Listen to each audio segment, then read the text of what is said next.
नमस्कार दोस्तों, मैं Ankit Yadav Raven study channel में आप सभी का तहे दिल से स्वागत करता हूं। दोस्तों, आज मैं आपके लिए मैथ का मॉक टेस्ट लेकर आया हूं।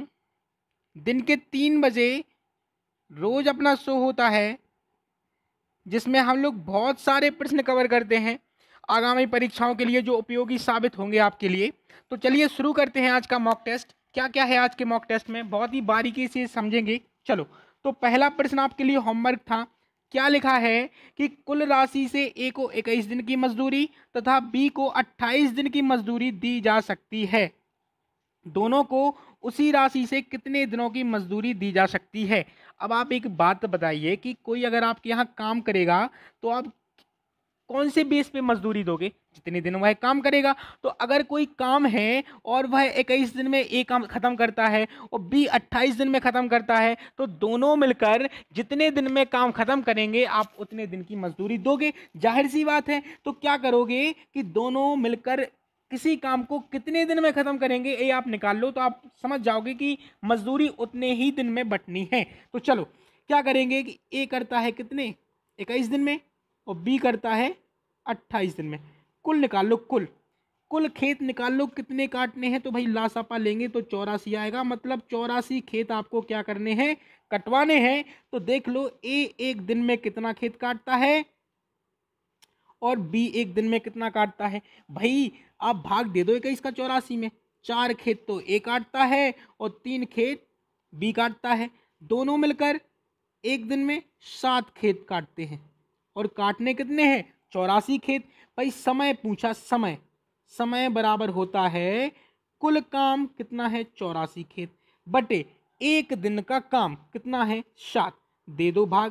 भाई 7 से 84 में देंगे तो आएगा 12 दिन। मतलब ए कि दोनों को उसी राशि से 12 दिन की मजदूरी दी जा सकती है। क्लियर बात समझ में आ गई। 12 दिन उत्तर था, किसी का भी मुझे उत्तर नहीं मिला। ठीक है, इसलिए ये सवाल जरूरी है, आप समझ जाओ कि क्या है और क्या नहीं है। अगला प्रश्न, आज के मॉक टेस्ट का पहला प्रश्न कहता है कि 8 पारी में क्रिकेट का औसत स्कोर 44 है। पहले तो रंग बदल लें।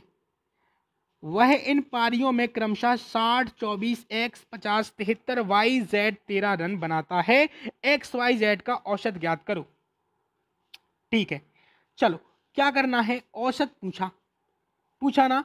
तो भाई क्या है, आप सबको जोड़ो, क्योंकि औसत बराबर होता है योग बटे संख्या। तो भाई योग करो तो 60 plus 24 plus X plus 50 plus 73 plus Y plus Z और प्लस 13।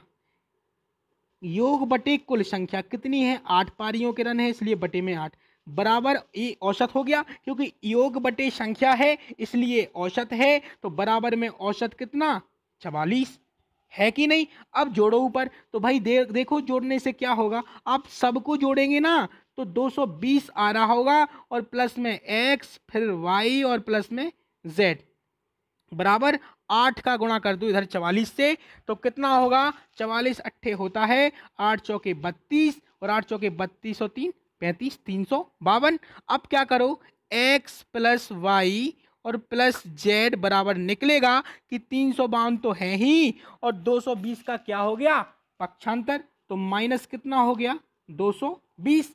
तो x plus Y plus Z बराबर आपने निकाल लिया कि यहां से कितना बचेगा, 2, 3 और 1, 132 बचेगा। ठीक है, अब क्या चाहिए कि एक्स वाई जेड का क्या निकालना है आपको, औसत निकालना एक्स वाई जेड का।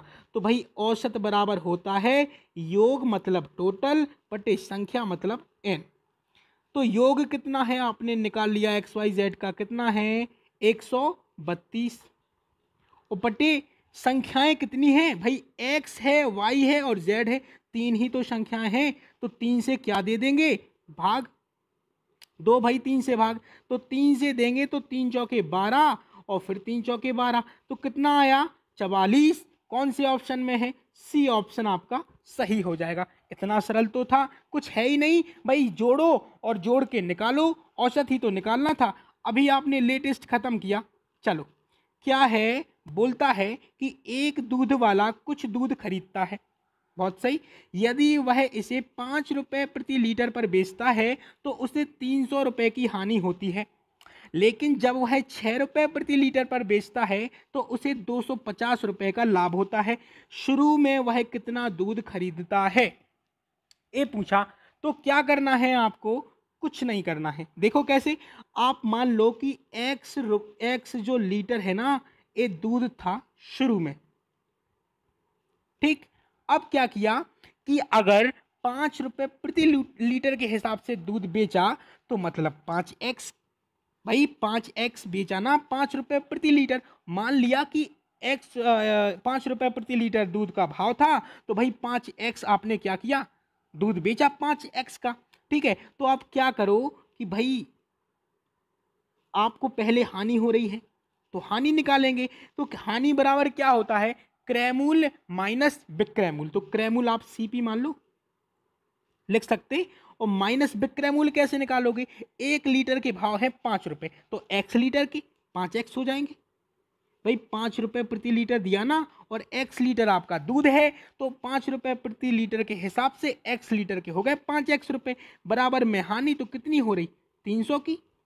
ऐसे ही अब क्या है, 6 रुपये पर लीटर के हिसाब से बेचता है तो 250 का लाभ होता है। तो लाभ बराबर क्या होता है, विक्रय मूल्य। विक्रय मूल्य मतलब 1 लीटर बिक रहा 6 रुपये का, तो x लीटर 6x रुपये का बिकेगा, बताओ है कि नहीं। और माइनस क्रय मूल्य बराबर लाभ कितना है, 250 का। अब इनको जोड़ो तो भाई सीपी से तो आपके सीपी कट गए, क्योंकि एक प्लस में है एक माइनस में, और 6x में से 5x चले गए तो x आ गया, और बराबर में इनको जोड़ देंगे तो आएगा 550। तो x का मान कितना आ गया, 550। शुरू में जो दूध था वो x लीटर था, तो मतलब कितना था, 550 लीटर। तो ये ऑप्शन आपका 550 लीटर है। तो कौन सा ऑप्शन आपका सही हो गया, पहला, कुछ है ही नहीं, हो गया ना। चलो, तो अगला प्रश्न है आपके सामने, बोलता है कि श्वेता और डिंपल की गति, भाई श्वेता को एस मान लें और डिंपल को डी मान लें, कोई दिक्कत है क्या, नहीं है ना। श्वेता को एस मान लिया और डिंपल को डी मान लिया, ठीक। अब क्या करो आप, 2:5 दिया, ये चाल में अनुपात है, चाल दिए चाल, ठीक है। बोलता है कि श्वेता 8 घंटे में 240 किलोमीटर जाती है, तो श्वेता की क्या निकाल लो आप, गति। क्यों, क्योंकि दूरी दिया और समय दिया, तो भाई दूरी बटे चाल, सॉरी समय, तो चाल निकलेगी ना, दूरी बटे समय। 8 घंटे समय है, दूरी है 240 किलोमीटर, तो चाल आ गई 30 किलोमीटर प्रति घंटा। यहां से देखो कि एस की गति निकाल ली हमने, और एस अनुपात में कितना है, 2:, तो 2:, बराबर आ गया 30 किलोमीटर प्रति घंटा। तो 1:, बराबर 15 किलोमीटर प्रति घंटा। भाई 2 से काट देंगे ना 30 है। अब देखो यहां से डिंपल की गति निकल आएगी, डी की गति कैसे, 1:, का मान तो दिया है 15 किलोमीटर प्रति घंटा, तो डी की जो गति है वो कितनी है, 5:, इसलिए 5 × 15 कितना आया, 75 किलोमीटर प्रति घंटा। दूरी क्या दी, डी की दूरी क्या है, वो बोलता है कि डिंपल 750 किलोमीटर की दूरी, तो दूरी है 750 किलोमीटर। क्या चाहिए, कितने समय में, तो समय चाहिए, समय। समय बराबर होता है कि दूरी मतलब 750, दूरी बटे चाल कितनी है, 75, काट दो कितना आएगा, 10 घंटा। कौन से ऑप्शन में, पहला ऑप्शन आपका सही हो जाएगा। कुछ दिक्कत है क्या, है ही नहीं दिक्कत। चलो अगला प्रश्न करें, ये सवाल तो हो गया, ये है आपका सीरीज से, ठीक है, श्रृंखला बोलते जिसको। चलो ये क्या है, रीजनिंग में ज़्यादा पूछा जाता, कभी कभी मैथ में भी आ जाता है। तो क्या है, लिखा है 9 से 11, फिर 17, फिर 29, फिर 49। आप एक चीज़ ना ध्यान रखो, क्या, जब भी सीरीज कछुए के चाल से जा रही है, कछुआ जानते हो ना धीरे धीरे चलता है, तो जो सीरीज है वो धीरे धीरे बढ़ रही है, फिर 9 से 11, फिर 17, फिर 29, फिर 49 हो रहा है ना। तो आप क्या करो, देखो जरा कि देखो हमेशा अंतर होगा, जब भी कछुए की चाल जाएगी तो हमेशा अंतर। देखो यहाँ से देखो कितने का अंतर, 2 का, फिर कितने का अंतर, 6 का, फिर कितने का अंतर, 12 का, फिर कितने का अंतर, 20 का, यही है ना। तो यहाँ देख लो, यहाँ कितने का, 4 का, यहाँ कितने का, 6 का, यहाँ कितने का, 8 का। तो भाई 4 6 8 अब कितने का होगा, 10 का होगा ना। तो 20 और 10 कितने हो गए, 30। तो अब कितने का अंतर होना है, 30 का। तो 49 में 30 जोड़ दो, कितना होगा, 79। कौन से ऑप्शन में है, डी ऑप्शन में। आपका डी ऑप्शन बिल्कुल सही आंसर है। ठीक है, अगला प्रश्न ए है बोर्ड मास से। तो क्या करना है, तो बोर्ड मास में नियम होता है कि पहले आप भाग को सॉल्व करो, फिर गुणा को, और फिर धन, और फिर ऋण। तो पहले भाग को हम सॉल्व करेंगे तो क्या है कि यहाँ से भाग है इतना, है कि नहीं। तो भाई 25 का भाग देंगे तो 30 बार जाएगा, क्योंकि 25 30 75, एक जीरो है इसलिए जीरो लगा लिया। गुणा करना है 2.5 का, मतलब 2.5 का, बटे अब यहाँ भाग है तो यहाँ भाग दे लो। तो 32 एकम 32 और 32 दूनी 64, और धन में कितना है 0.5, गुणा में कितना है 2। देखो अब यहाँ से 30 गुणा 2.5 और बटे में हो गया 12.5, क्योंकि हमने जोड़ लिया, और गुणा में 2। अब दशमलव से पहले तो दशमलव हटा दो, 25 एकम 25, 25 पंचे 125, और 5 छक्के 30। अब 6 गुणा 2 कितना होता है, 6 दूनी 12 होता है। 12 कौन सी ऑप्शन में है, बी ऑप्शन में। ये तो कैलकुलेशन थी, आराम से हो गई। ठीक है, अगला प्रश्न आपके सामने ये रहा। इसमें क्या करना है, एक कोष्टक वाले प्रश्न है। ठीक है, तो कोष्टक में सबसे पहले छोटे कोष्टक को, फिर मझले कोष्टक को, और फिर बड़े कोष्टक को खोला जाता है। तो सबसे पहले हम क्या करें, सबसे पहले छोटा कोष्टक ढूंढें, ये रहा, है कि नहीं।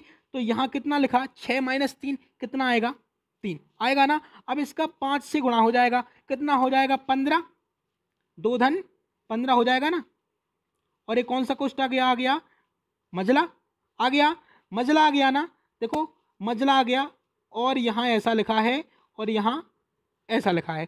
अब पहले मझले कोष्टक को हल करेंगे, तो 12 - 26 - 17, और 12 माइनस, अब बड़े कोष्टक को हल करेंगे तो 26 में से 17 जाएगा तो आपका कितना बचेगा, 9, और 12 में से 9 गए तो बचा मात्र 3। कौन सी ऑप्शन में है, बी ऑप्शन आपका सही हो जाएगा। कुछ है ही नहीं सवाल में, आसानी से हो गया ना। अगला प्रश्न करें, ये रहा। बोलता है कि साधारण ब्याज पर कोई राशि 4 वर्ष में दुगनी हो जाती है। ठीक है, कितने वर्ष में वह 13 गुनी हो जाएगी।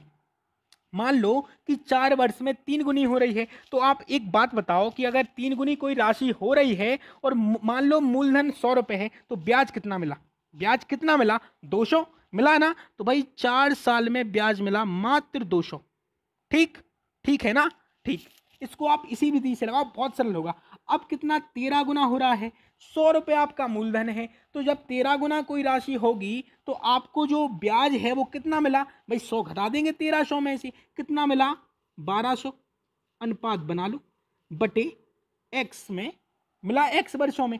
क्या करना है, कुछ नहीं करना है, आपको बस हल करना है। यहाँ इस तरफ साल रखे जाते और इस तरफ ब्याज रखा जाता। अब काट लो, ये जीरो से तो ये जीरो कट गए, कट गया ना। और 2 एकम 2, 2 छक 12, और 6 का गुणा हो जाएगा इधर, x का गुणा हो जाएगा इधर। तो x बराबर आ गया 6 चौके 24 वर्ष। कुछ होता ही नहीं सवाल में, आराम से हो गया। कौन सा ऑप्शन, डी ऑप्शन आपका सही हो जाएगा। कोई दिक्कत है, नहीं है ना दिक्कत, आगे बढ़े। चलो आगे लिखा है कि राम एक साइकिल को 1700 रुपये में बेचता है, तो 15% की क्या होती है, हानि। उस व्यक्ति को 50% लाभ कमाने के लिए वस्तु कितने में बेचनी होगी।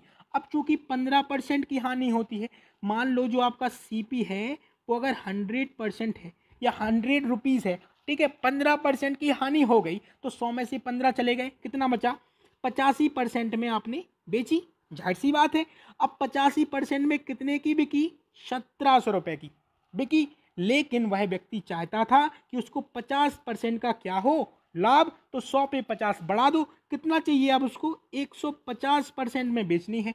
तो भाई क्या करो, 1700 बटे 85 और गुणा 150 कर लो हल।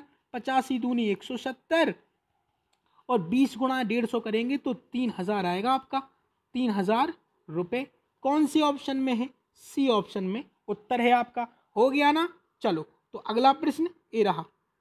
क्या बोलता है कि एक रेल 20 किलोमीटर प्रति घंटा की चाल से सुबह दिल्ली से 9 बजे रवाना होती है। दूसरी रेल 40 किलोमीटर प्रति घंटा की चाल से 11 बजे रवाना हुई, कितने घंटे बाद एक साथ रहेंगी? ये जो दूसरी रेलगाड़ी है ये भी दिल्ली से जाएगी आपकी। ठीक है, अब ये सवाल मैं आपको नहीं बता रहा हूं, ये आपका होमवर्क है। सॉरी, एक और होमवर्क है, एक ये सवाल आपके लिए होमवर्क है।